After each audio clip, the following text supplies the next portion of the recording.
Good afternoon, and welcome to Meridian's virtual State of the City address. Certainly a first for our community. We're so glad you have chosen to join us.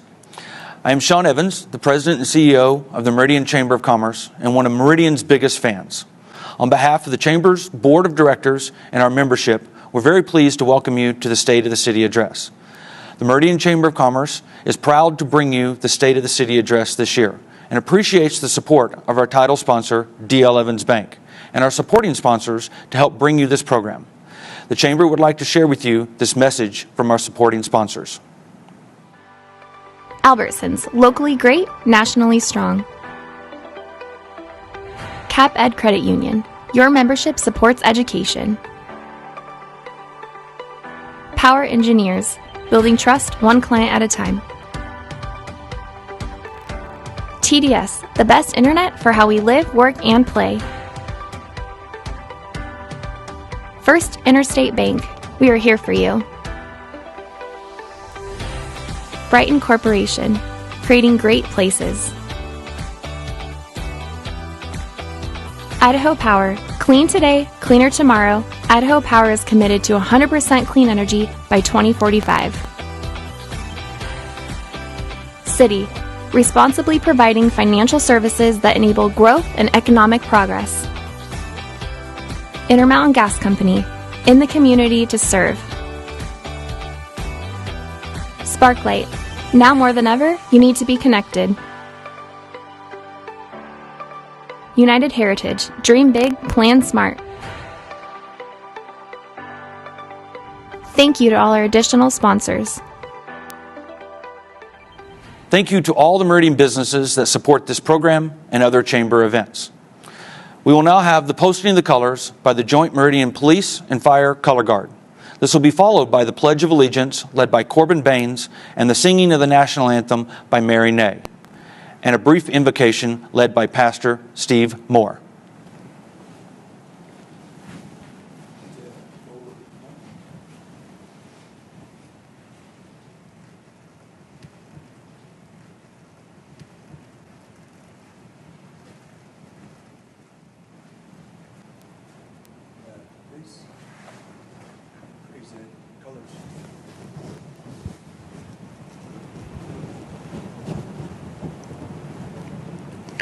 Will the audience please rise to join the Pledge of Allegiance?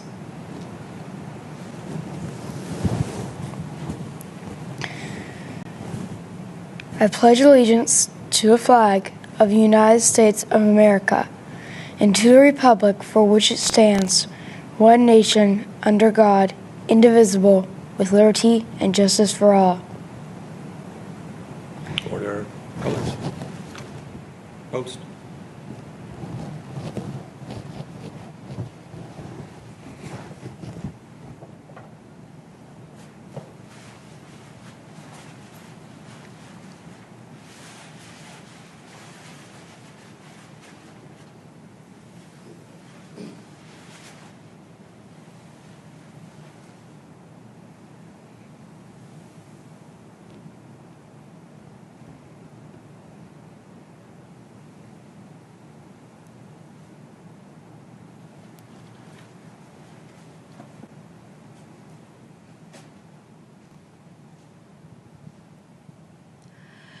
Oh, say, can you see by the dawn's early light what so proudly we hailed at the twilight's last gleaming?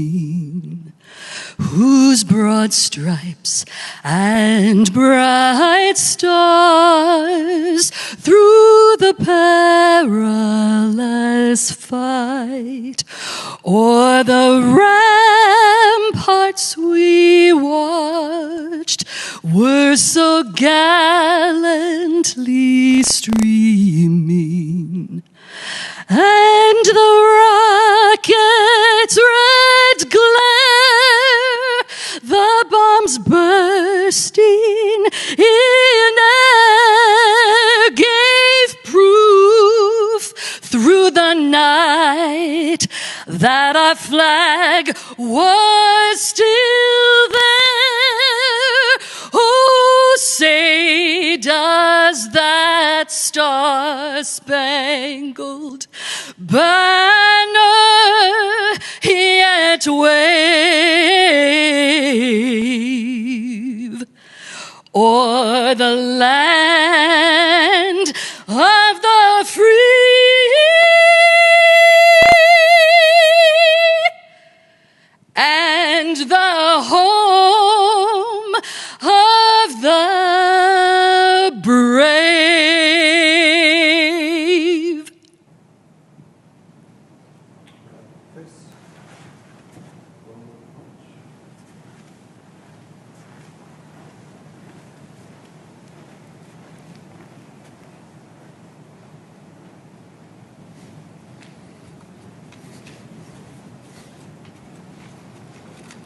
Please bow your heads with me. Heavenly Father, we recognize you as more than a distant force. Rather, you are a Father, a personal God, interested in our well-being. So it's appropriate that we would begin this historic moment as Mayor Robert casts vision for this community, acknowledging that you, Father, have a vision for us as well. I ask for your supernatural help to form the future of this city, to handle the explosive growth in this geographical spot, to ensure a lifestyle that is desirable for all. We ask for your protection of the values historically held high in Meridian, that we preserve the dignity of all, a place where everyone counts. I pray that protests will not be necessary in our city because each of us has already decided to love every neighbor as we do ourselves. In this unprecedented season, when so much has been altered by COVID-19, I pray for wisdom for our leaders and personal responsibility for each citizen. Today, we look forward to hearing from our mayor. Besides the expected pressures of transition, he has been thrust into an enormous extra, dealing with the challenges of this virus in our city. May his message today provide direction. I know I speak for so many of the citizens of Meridian. We want your blessing on our city council, our first responders, the staff of our city, and those who give hours of volunteer service. Remind us all that we are better together than we are apart. In the name of Jesus Christ our Lord, amen.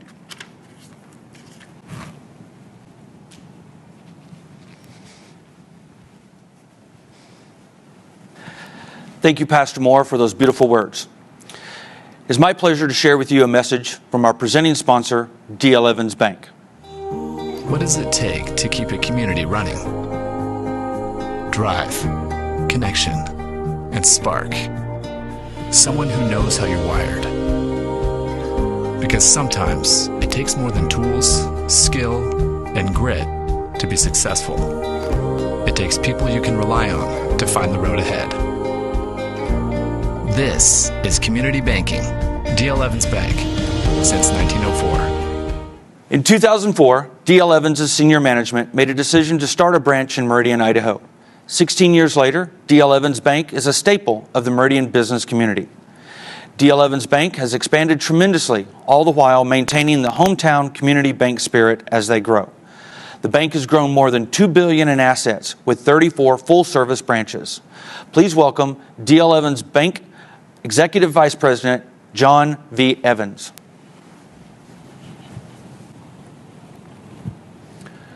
Thank you, Sean. I'm pleased to be here today on behalf of D.L. Evans Bank employees to wish our new mayor great success in guiding the city of Meridian for many years to come. Over the last several months, the world has changed in many ways. For many business owners and families, there have never been more challenging times. At D.L. Evans Bank, we understand that. We started out as a small business in Idaho over 100 years ago. And through a Great Depression, several recessions, and now 2 pandemics, we've never stopped believing in the businesses and families that are the lifeblood of the communities we serve, like the community of Meridian.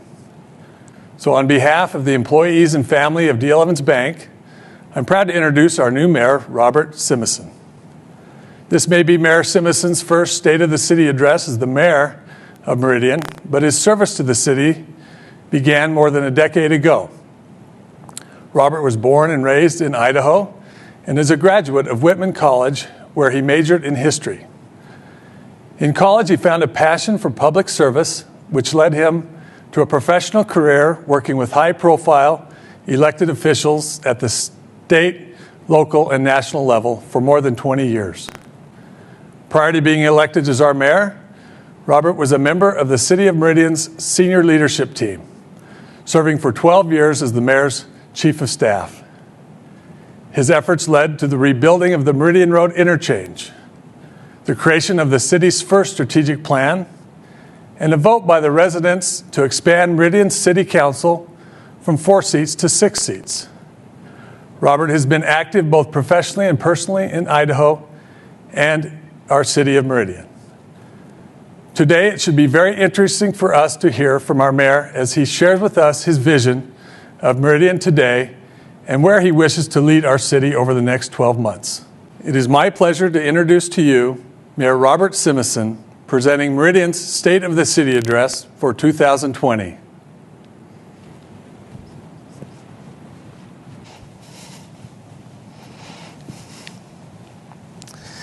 Thank you, JV, and thank you to the Meridian Chamber of Commerce for hosting this virtual event. Good afternoon, Meridian. Before I get started, I would like to thank several people who have helped me navigate the first 167 days as your mayor. First, to my family, especially my wife, Jenny, for their support, help, and understanding. I cannot do this job to the best of my ability without their love. It is a family effort to make it all work, so thank you.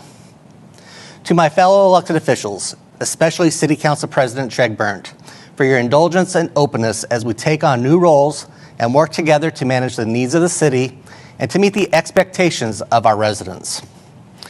To all the city employees who have come alongside me in this new capacity, you've rolled up your sleeves and continue to provide the service our community expects during the challenges none of us expected. And to the community, our businesses, residents, and those who care about Meridian, the trust you have placed in me to lead and the support you have provided makes every day special. This speech will likely be different than ones you have heard in the past. After listening, I hope you will have a better understanding of where we currently are as a city and where we are headed as a community. Not everything I say will be popular, but it is necessary in order for us to have honest conversations so we live up to our vision to be the West's premier community in which to live, work, and raise a family. So with that, let's get started. When I first thought about giving this address, it looked much different. It was originally scheduled for April, right after my first 100 days. I'd planned to report on what we had been working on and how we plan to implement the priorities I talked about with the residents during the campaign. Then, as I started to write my speech, it was clear my next 100 days and beyond were going to look nothing like we'd seen before. As COVID-19 began to make its mark on the United States, my focus and that of the city staff changed. How we interact as society changed. Our expectations changed. My comments this afternoon will not focus as much on our current reality, but more on our future as a community. We can and will manage the impacts of the pandemic. There will continue to be challenges, perhaps some we do not know yet. Loved ones have been lost. Our economy has been shaken. But we will recover, and our spirit as a city will remain, much like when the Great Recession hit. Because we are a safe community, we have a welcoming environment, and we are focused on our families. The state of the city is evolving. We are growing, improving, and facing unprecedented challenges as we stand at the crossroads of our community. But our employees are well equipped, our partners are engaged, and our leadership is working collectively to address the future. During the first 100 days, people would often ask me how I was doing or what it was like being mayor. My response was it felt like I was back in second grade, riding a bike with training wheels, and everyone was telling me how good I was doing. Meanwhile, I was just waiting for those challenges to start flying my way, just the way the big red balls did in a game of dodgeball on the playground. And soon they did. We have been working on several items since day one. Specifically, the next step of implementing the comprehensive plan, kicking off the city's next strategic plan, working on plans for our downtown, and identifying transportation priorities. I have spent valuable time with our key partners at the Ada County Highway District, West Ada School District, and the new mayors of Ada County. Most importantly, I have sat down with our new city council to hear their ideas and talk about our goals for the future of Meridian. We invested time up front on these items. We kept the momentum going as we worked from home, and we are continuing to move them forward each day we are back in the office. While we have progressed on these areas, it was updating our city's Comprehensive Financial Plan, or CFP, during the first 100 days that shined a light on what I hope to accomplish during the next 4 years. For everything I plan to share with you today, I urge you to remember that the city is debt-free, which is a great financial position. We need to maintain our sound financial practices of saving before we spend to be conservative with your money and invest wisely in our people and services. And that is what I plan to do. The CFP is a 5-year financial roadmap for the city, laying out our funding priorities. It identifies the employees and the city facilities we will need to meet the service expectations of you, our residents and businesses. It highlights how we plan to evolve as a community. Public safety is paramount for our community and a prominent portion of our CFP. To maintain our status as one of the safest cities in Idaho, we must first and foremost continue to invest in needed public safety facilities and personnel. This will ensure we can provide expected services and allow us to keep up the culture we have in the departments of being engaged in the community. Over the next 5 years, we need to open 2 new fire stations to serve our community. One in the northwest, Station 7, and one in the southeast, Station 8. This comes on the heels of opening up Station 6 in South Meridian in March of this year. These stations are needed if we are going to strive for a 5-minute response time, which is an important goal to prevent the loss of life and property. These 2 new stations will bring buildings, vehicles, and personnel at a cost of $17.3 million through 2025. We have identified land for both stations and plan to design both facilities this fall, with construction occurring the year after and staffing in the years that follow. Our goal is to have both stations fully operational no later than 2025, even earlier if possible. These are critical needs for our community, which will take time to build and staff. Continuing in public safety, we will also be building 2 police substations, one in the northwest and one in the southeast. These precincts will allow our officers and residents a more convenient location to do business, reduce the traffic on the roads, and keep our community safe.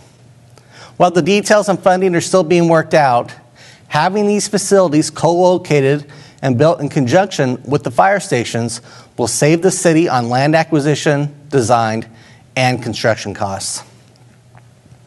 It isn't just new stations that we want to bring to the community. We need our police more connected to Meridian's residential areas. To keep up with service expectations, officers should not just go from call to call. Rather, they should have the opportunity to spend time in neighborhoods, engaging with the residents. To do this, we need a police department that is fully staffed. This puts recruitment for these invaluable positions on our list of priorities in the coming years.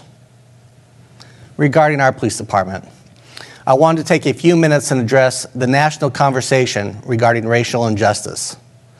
As a city and a community, we have a zero tolerance for the type of police behavior we witness in Minneapolis. We are a city that values every individual. Meridian is fortunate to have a caring, compassionate, hardworking, and dedicated team of first responders. But this isn't by accident.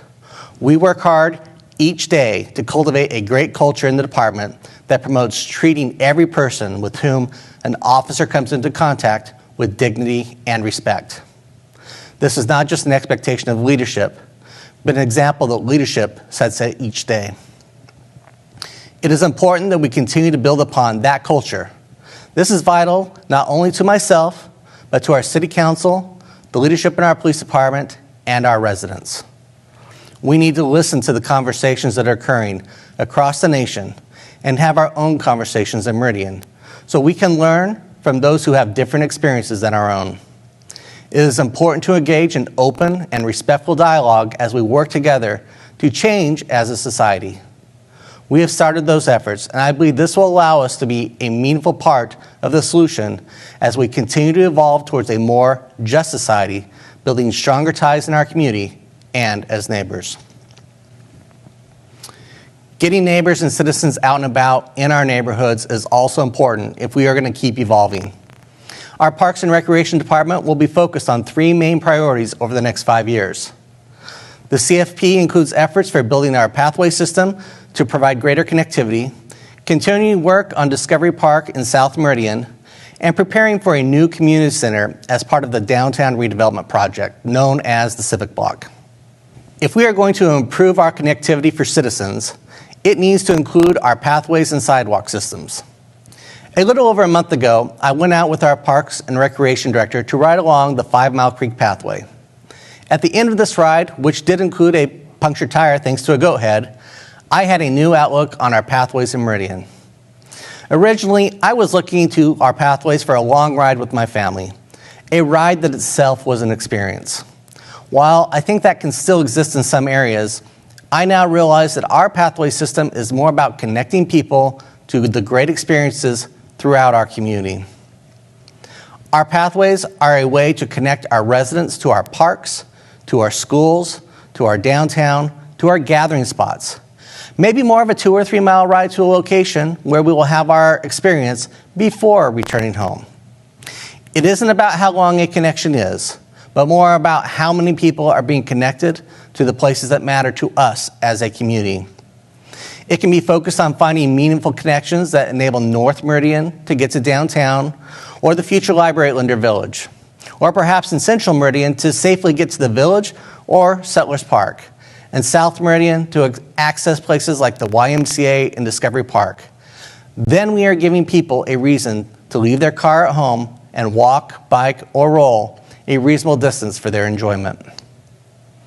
Speaking of Discovery Park, we opened up Phase 1 this last year.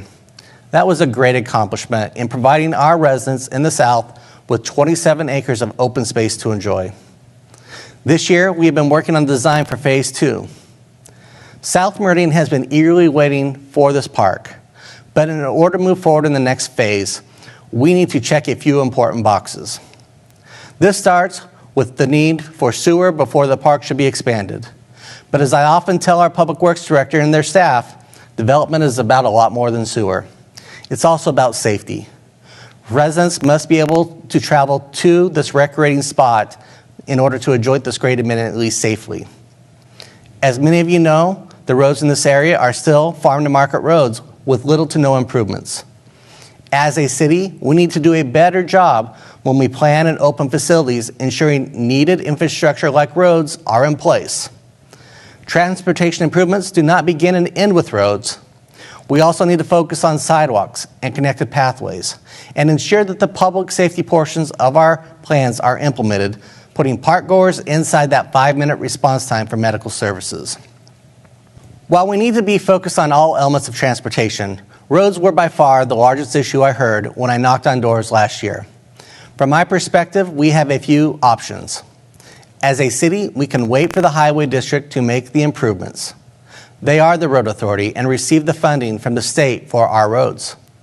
With this approach, we know the roads will be built, but only after ACHD has collected impact fees from development. We could also wait for development to do the projects for us. This has worked out, especially on our state highways, like the work currently being done on Chinden. But waiting for development to occur when the problem exists today isn't the best option. We have nearly 120,000 people who call Meridian home and want solutions now. I believe the best option is for the city to prioritize the use of city funds to address traffic congestion and invest our property tax dollars. By doing this, we can aid ACHD in the construction of needed road and sidewalk improvements in a faster pace to fill existing gaps in the mobility network today. This will ultimately make it safer and easier for everyone to get from point A to point B in our community. To help address this issue, the CFP currently contains $15 million for future road projects in Meridian. I am proposing the City Council that we use our fund balance for priority road improvements over the next 5 years. By working with ACHD in the development community, we can use these funds to get projects done before they are planned or help prevent projects from falling off the schedules due to any pending budget shortfalls.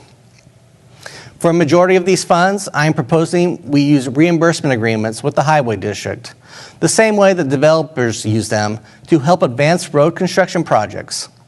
ACHD would then repay the city with funds collected from future impact fees. We should focus our roadway investments on projects which help Meridian residents move about our community. We should make it easier to get from where you live to where you work and where you play. We need to invest in the north-south quarters of Locust Grove, Linder, and Black Cat, and the east-west quarters of Victory, Ustick, and McMillan. We have a list of priority projects we submit to ACHD each year. This is a good start, but when needs or opportunities arise, we need to be ready. While $15 million for road improvements may sound like a lot, road construction is expensive. It would only help us on a few priorities, but we need to put our money to use and improve our community for today's residents. As part of this effort, the #1 unfunded road priority City Council designated is the Linder Road Overpass. We saw what a huge asset the opening of Locust Grove Overpass was in 2007. A Linder Road Overpass will continue that trend. We continue to see more traffic at 10 Mile and Meridian interchanges. Opening up Linder Road Overpass will pull traffic off of these roads and create another connection point for our community. From a regional perspective, this will also complete a road corridor that goes from Swan Falls in the south to the foothills in the north. It will also provide new routes for our school buses and trash vehicles that currently leave from their facilities in this area. Another corridor which requires many partners in Ada and Canyon counties is the rail line that connects the communities in the Treasure Valley. We need to engage the state about the positive role this transportation corridor can play in our future. This needs to start at the top with our governor and be included in our regional plans as the valley continues to evolve. Moving on. Our Public Works Department went live with the commissioning of the expansion work at the Wastewater Resource and Recovery Facility, or the treatment plant, on June 9th. This is the result of several years of work to meet the regulatory requirements and capacity needs for our community. The project completed this year also focused on building a new first step in the treatment process by enclosing our headworks into a building where we are able to reduce the odor from the plant for our neighbors.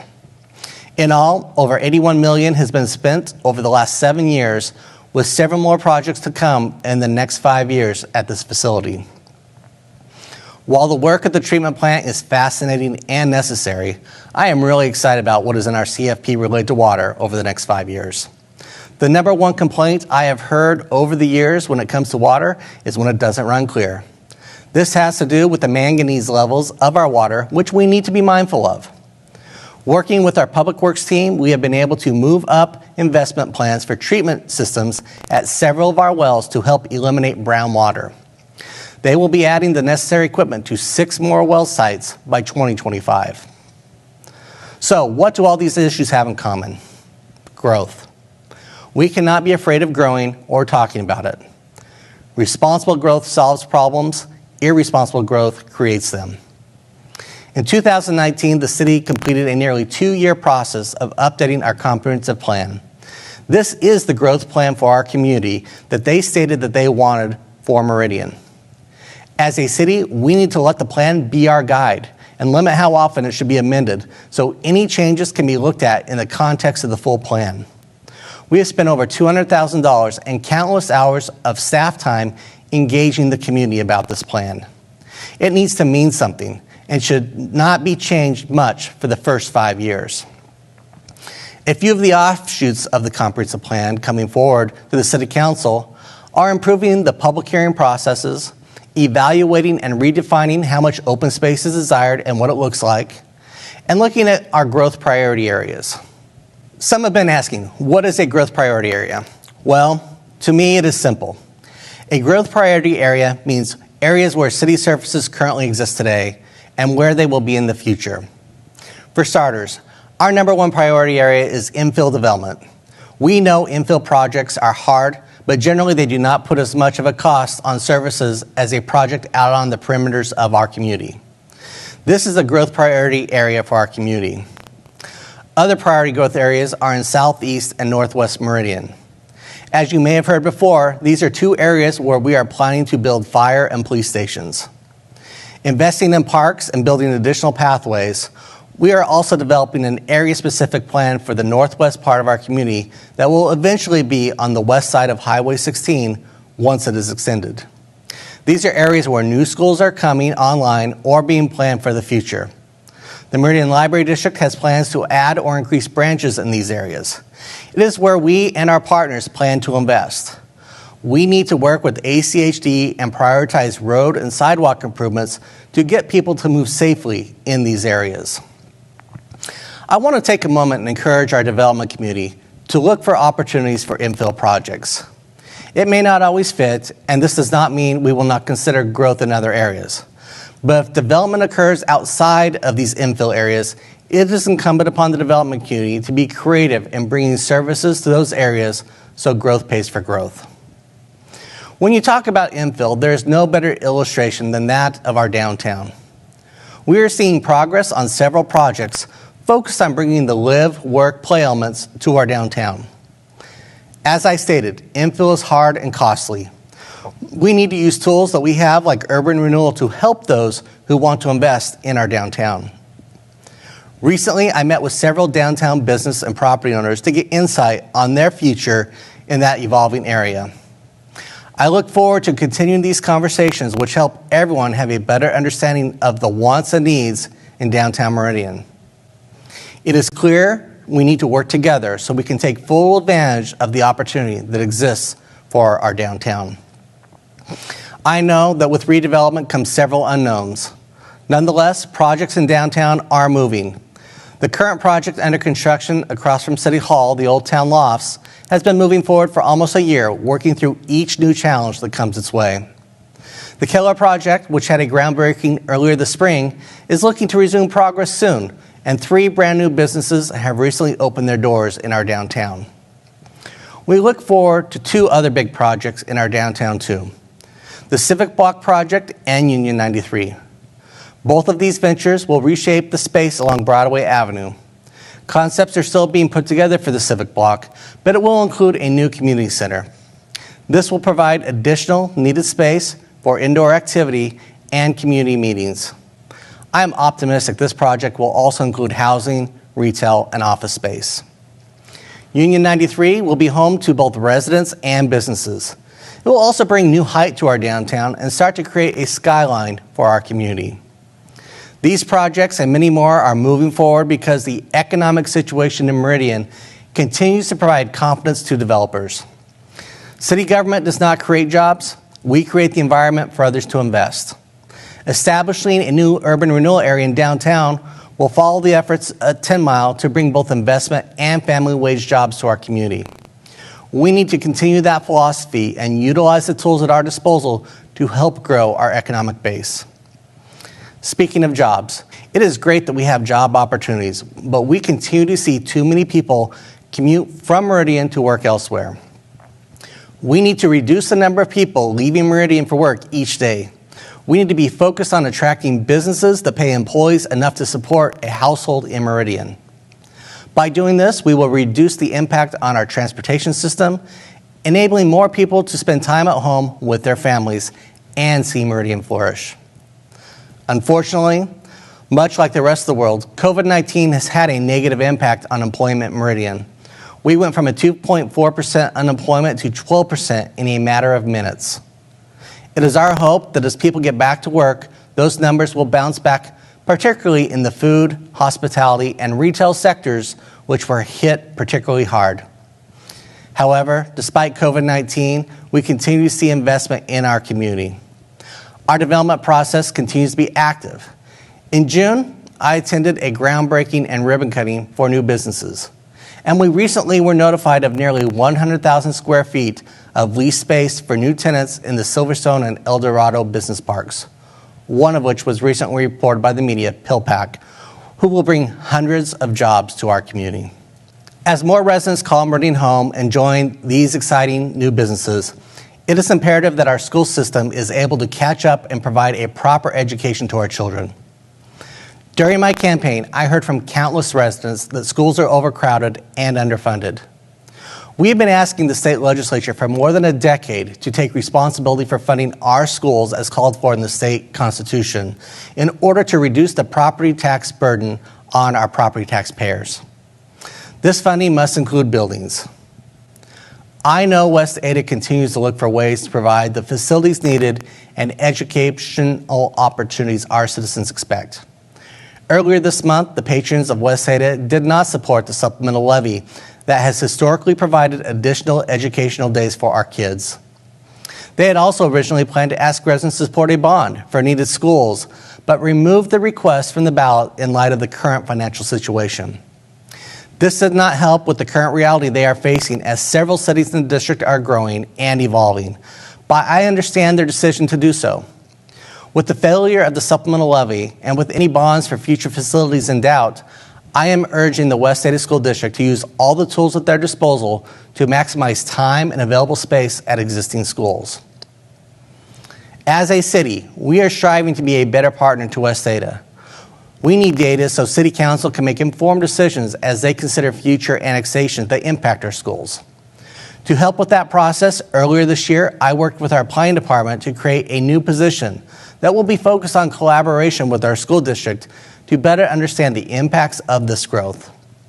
Sometimes numbers don't tell the complete story, and a greater analysis is necessary.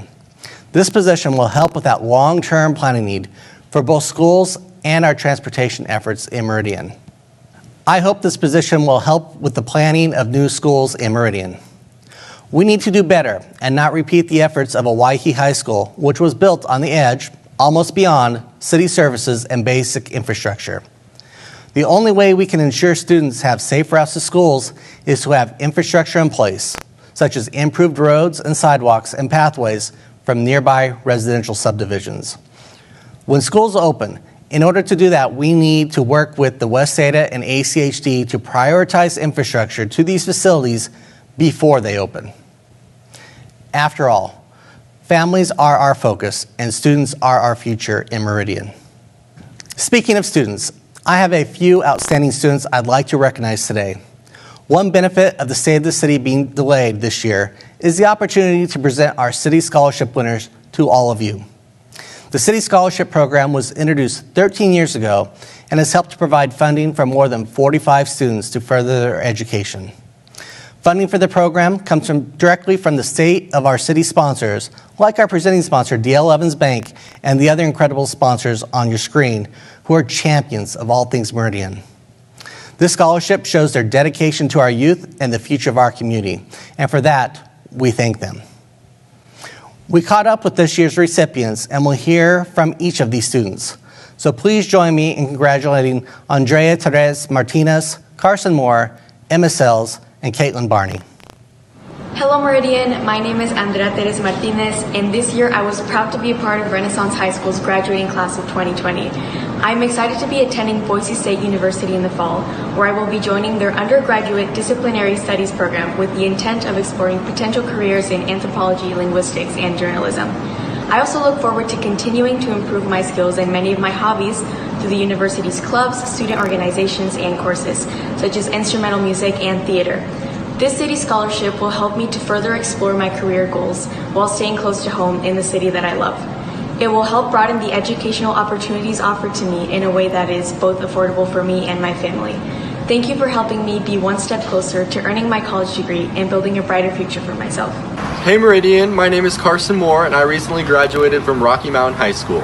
I'm beyond excited to be attending the University of North Carolina at Chapel Hill this fall, where I will be majoring in finance and economics as I pursue a career in financial services. At UNC, I'm excited to join the 180-degree Consulting Club, where I will have the opportunity to further explore my passions while learning more about consulting and providing nonprofit organizations with complimentary business advice.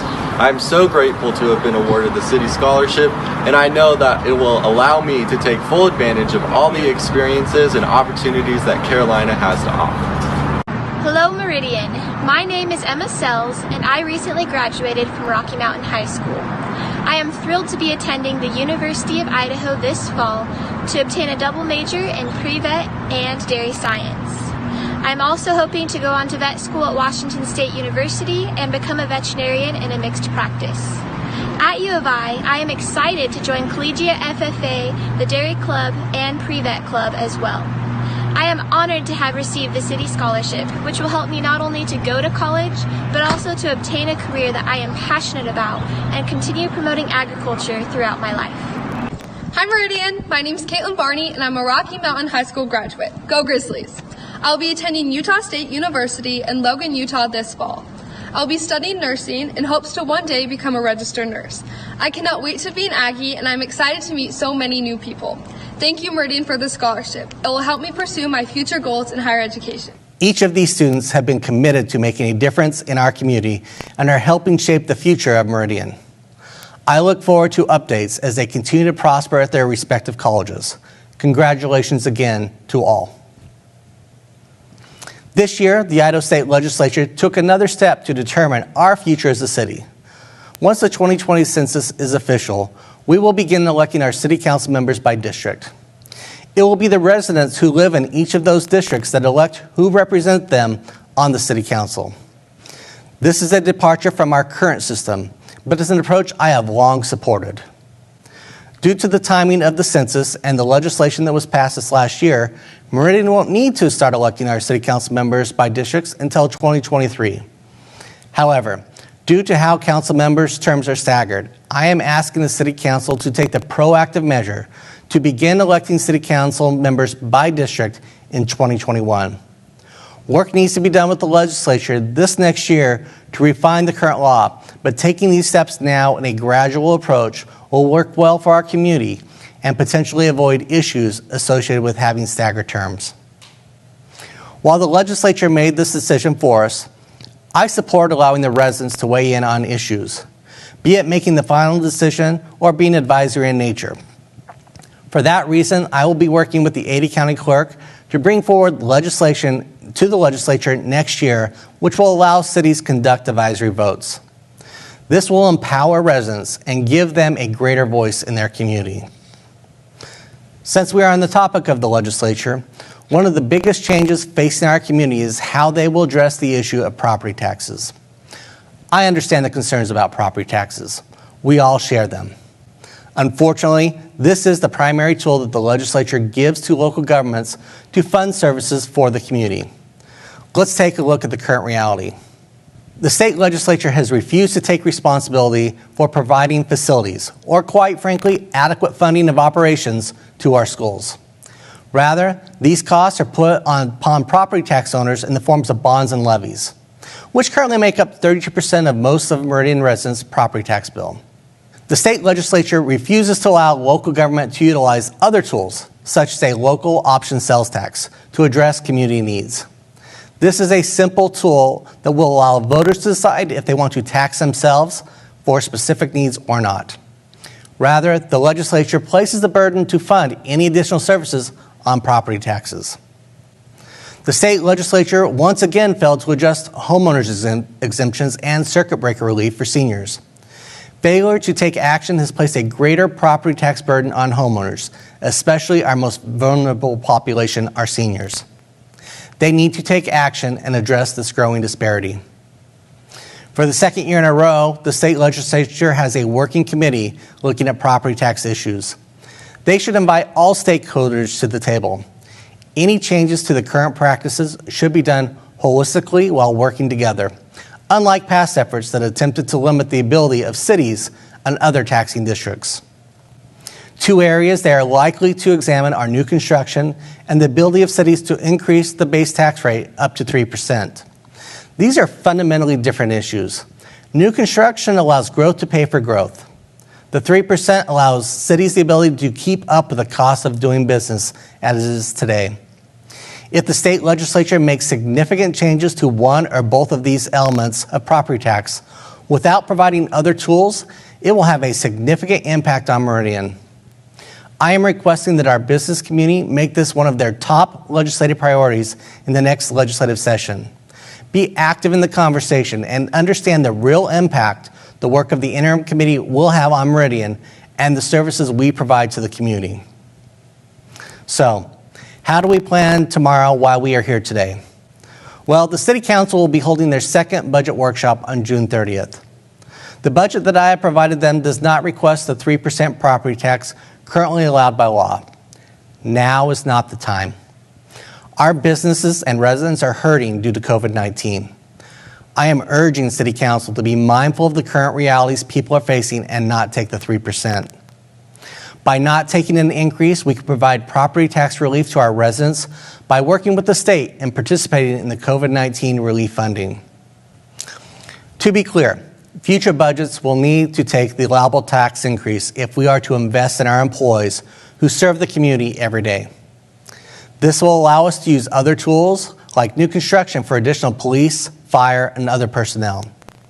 These future decisions by our City Council may be more difficult or encumbered by any actions taken by the state legislature and will need the support of the community if we are to meet the service expectations of our residents in the coming fiscal years. Moving on. As we continue to meet the levels of service you have come to expect, regardless of COVID-19 or funding restraints, I can't express how thankful I am to have such a dedicated team working to serve you. City staff is working tirelessly to meet your needs today while helping plan for your needs of tomorrow. Our team is taking the information we learned through the comprehensive plan process and using it to update the city's strategic plan. The current plan runs through this year. Updates are in the works to focus on the next 5 years. While it is in the early stages, we look forward to hearing from the community about our refined focus areas.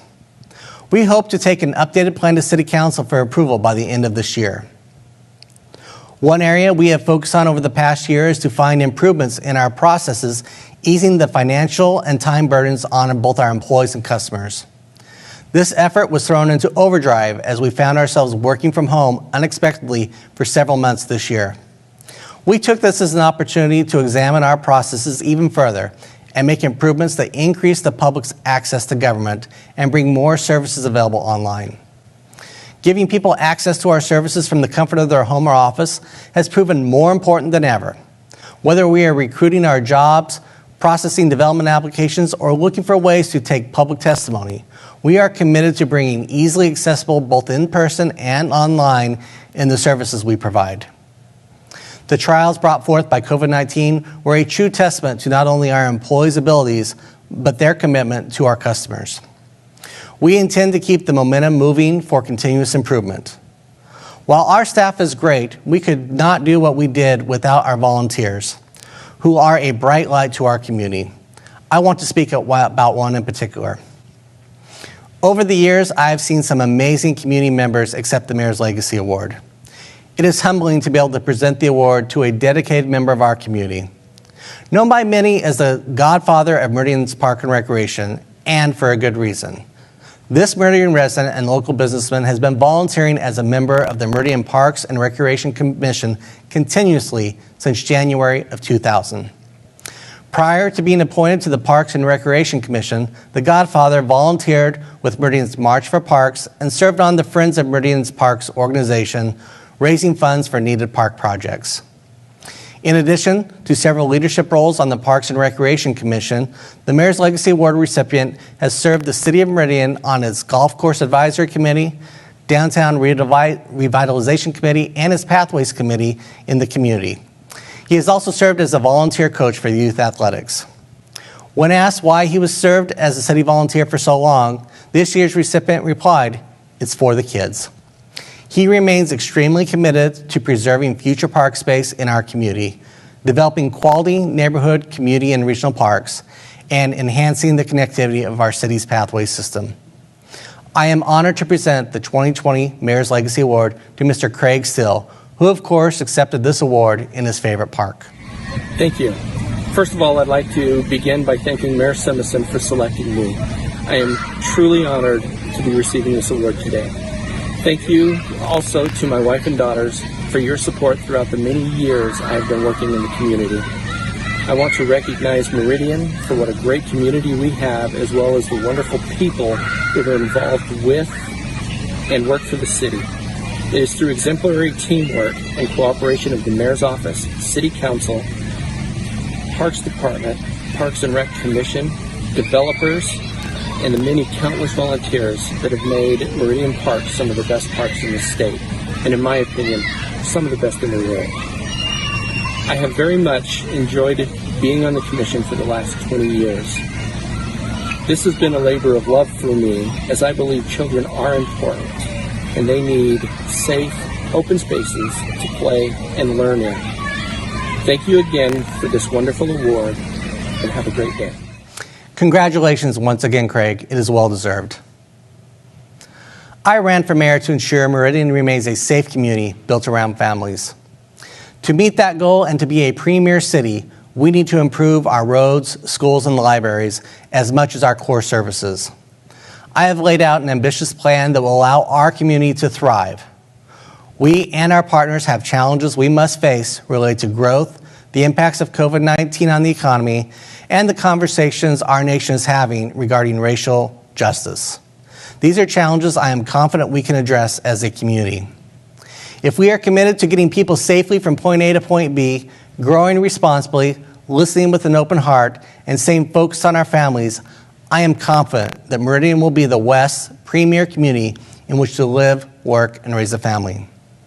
The state of the city is evolving, and I'm excited for what lies ahead. Thank you, Meridian.